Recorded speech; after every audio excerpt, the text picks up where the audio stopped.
حضرت ابی ابن کعب رضی اللہ تعالیٰ عنہ سے روایت ہے کہ انہوں نے کہا میں نے رسول اللہ صلی اللہ علیہ وآلہ وسلم کے سامنے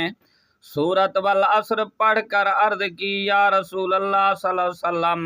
میرے ماں باپ پر قربان اس سورت کی کیا تفسیر ہے؟ آپ صلی اللہ علیہ وآلہ وسلم نے فرمایا